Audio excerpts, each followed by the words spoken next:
नमस्कार दोस्तों, मैं राहुल आज अपने साथ घटी एक डरावनी और खौफनाक घटना के बारे में बताऊंगा। ये कहानी आज से काफी साल पहले की है, जब मैं एक कपड़ा बनाने वाली कंपनी में काम किया करता था। उस कंपनी में मेरी महेश और आकाश के साथ बहुत अच्छी दोस्ती थी। हम तीनों को घूमने का बहुत शौक था और हम कंपनी से छुट्टी लेकर बहुत सी जगह साथ घूमने भी गए थे। इस बार महेश ने अपने गांव जाने के लिए छुट्टी ली थी और हमें भी अपने साथ चलने के लिए कहने लगा। उसका गांव उत्तराखंड में था। हमने भी सोचा कि जुलाई के इस गर्मी के मौसम में क्यों ना हम भी पहाड़ों के ठंडे और खुशनुमा मौसम का आनंद लें।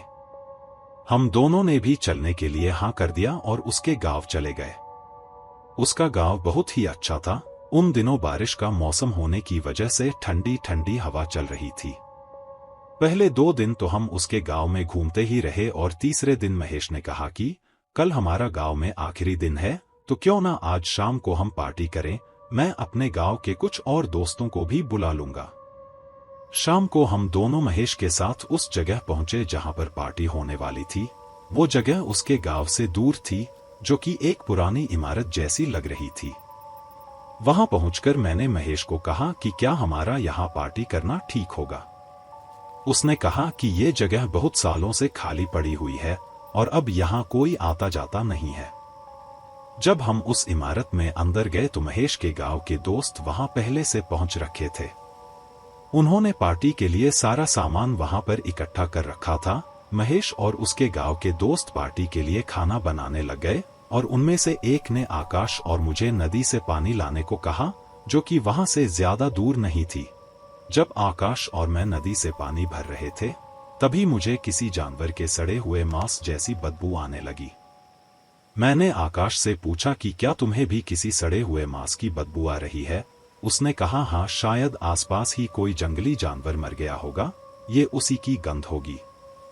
उसकी बदबू बहुत ज्यादा आ रही थी। हमने तुरंत नदी से पानी भरा और वापस चले गए। जब हम वहां पहुंचे तो उन्होंने पार्टी की लगभग सारी तैयारी कर ली थी। हमने पानी से भरे मटके वहां पर रख दिए। तभी महेश बोला कि खाना बनाने के लिए लकड़ियां कम पड़ रही हैं। उसने आकाश की तरफ इशारा करते हुए कहा कि आसपास कुछ सूखी लकड़ियां पड़ी होगी, तुम जाकर ले आओ। उस समय शाम के करीब 6:30 बज रहे थे और अंधेरा छाने लगा था। आकाश लकड़ियां लेने जाता है और हम आपस में बात करने लगते हैं। थोड़े समय बाद जब हमारी बातें खत्म होती हैं, तो मुझे याद आता है कि आकाश को गए हुए बहुत समय हो गया है। मैं महेश को बोलता हूं कि आकाश को गए बहुत समय हो गया है, जिस पर वो बोलता है कि शायद वो ठंडी हवा का आनंद लेने के लिए कहीं बैठ गया होगा, तुम जाकर देखो, वो यहीं कहीं होगा। जब मैं उसे ढूंढने गया तो अंधेरा हो चुका था, ठंडी हवा चल रही थी और बारिश का मौसम भी बनने लगा था। मैंने आकाश को आसपास हर जगह ढूंढा पर वो कहीं नहीं था। मैं तुरंत वापस गया और महेश को बताया कि आकाश कहीं नहीं है। महेश ने उसे फोन मिलाने की बहुत कोशिश की पर उसका फोन लग ही नहीं रहा था। हम दोनों थोड़ा घबरा गए और उसे ढूंढने के लिए जंगल की तरफ चले गए। रात के समय जंगल में जंगली जानवरों और उल्लू की आवाज रात को और डरावना बना रही थी। मुझे थोड़ा शक होने लगा कि कहीं उस पर किसी जंगली जानवर ने हमला तो नहीं कर दिया। जब हम दोनों नदी किनारे पहुंचे तो महेश ने बोला कि तू नदी के इस तरफ ढूंढ, मैं दूसरी तरफ उसे देखता हूं। हम दोनों अब अलग अलग होकर उसे ढूंढने लगे। थोड़ी दूर चलने पर मुझे एक तेज रोशनी दिखाई दी।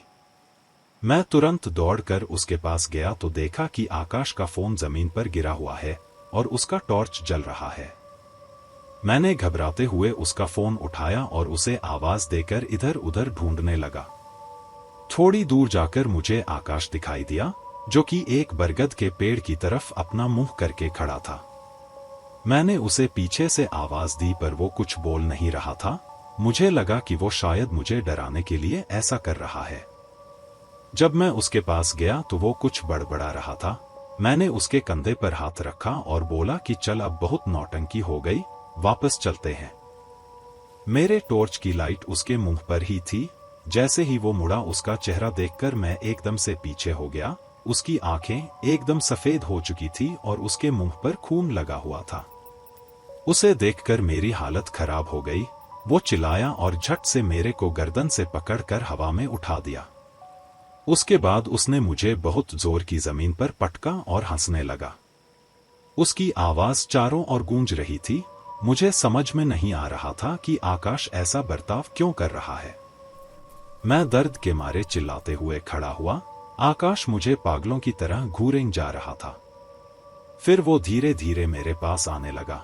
उसे पास आता देख मैं डर के मारे वहां से भाग खड़ा हुआ। जब मैं भाग रहा था तो उसकी हंसी मेरे कानों में गूंज रही थी। वो मेरे पीछे ही था। मैं जैसे तैसे हमारी पार्टी वाली जगह पर पहुंचा, जहां पर महेश पहले से बैठा हुआ था। मैं पसीने से नहाया हुआ था और हांफते हुए महेश के पास पहुंचा। उसने घबरा कर मुझसे पूछा कि क्या हुआ है, तू इतना हांफ क्यों रहा है। मैंने उसे बोला कि मैंने आकाश को जंगल में देखा था और उसके बाद उन्हें सारी घटना बता दी। महेश ने कहा कि आकाश को ढूंढना हमारी जिम्मेदारी है। उसने अपने घर फोन करके कुछ और गांव के लोगों को वहां आने को कहा। इसके बाद हम चारों वापस आकाश को ढूंढने जंगल में चले गए, जहां पर मैंने उसे पहली बार देखा था। जब हम वहां पहुंचे तो वो वहां पर नहीं था। हमने उसे और आगे जाकर ढूंढने की कोशिश की। बहुत समय बीत जाने के बाद एक जगह पर हमें सड़े हुए मांस की बदबू आने लगी। जब हमने उस बदबू का पता लगाने की कोशिश की तो हमने देखा कि आकाश जमीन पर पड़े जंगली जानवर के सड़े मांस को खा रहा था।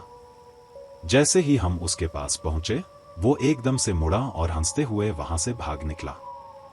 हमने उसका पीछा करने की कोशिश की पर वो हमसे बहुत तेज भाग रहा था और अचानक वो हमारी नजरों से गायब हो गया।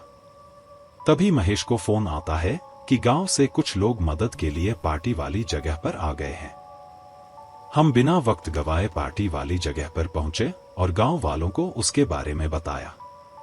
एक बूढ़े आदमी ने हमें बोला कि शायद तुम्हारे दोस्त के ऊपर कोई भूत पिशाच आ गया होगा।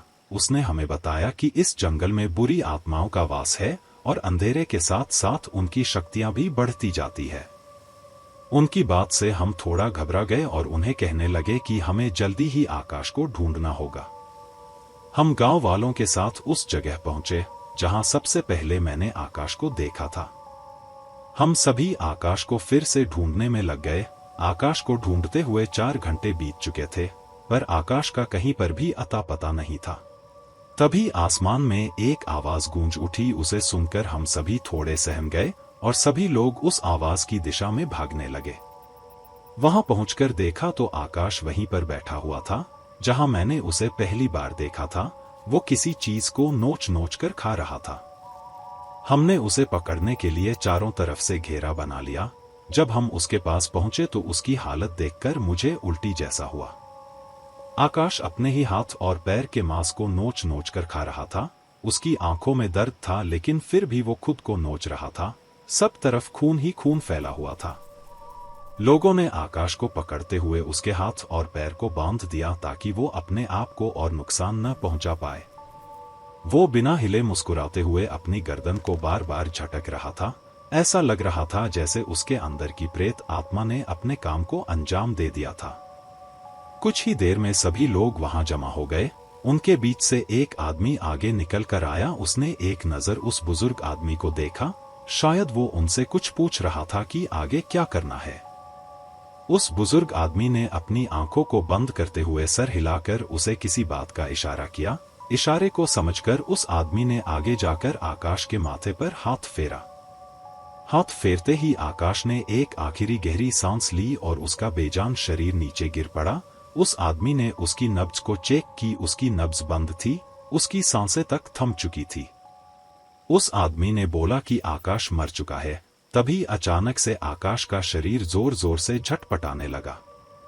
वो देख हम सब दंग रह गए और थोड़ा पीछे हट गए। उसके साथ ही उस आदमी ने भी अपनी आंखें बंद कर ली और वो भी जोर जोर से थरथराने लगा। उस बुजुर्ग आदमी ने हमें बस शांत खड़े रहने का इशारा किया। कुछ 2-4 मिनट बाद उन दोनों के शरीर शांत हो गए। आकाश का शरीर भी एकदम से ठंडा पड़ गया। उसके बाद उस आदमी ने बोला कि अब इस पर कोई बुरी आत्मा नहीं है और इसकी मौत का कोई भी जिम्मेदार नहीं है। ये एक तरह की दुर्घटना है। इसके बाद हम रोते हुए और दुखी मन से आकाश को हॉस्पिटल लेकर गए और उसके परिवार को खबर दी। इस हादसे का हम दोनों पर बहुत गहरा प्रभाव पड़ा था और इसके बाद से हमने कसम खा ली थी कि हम किसी भी अनजान जगह पर घूमने नहीं जाएंगे।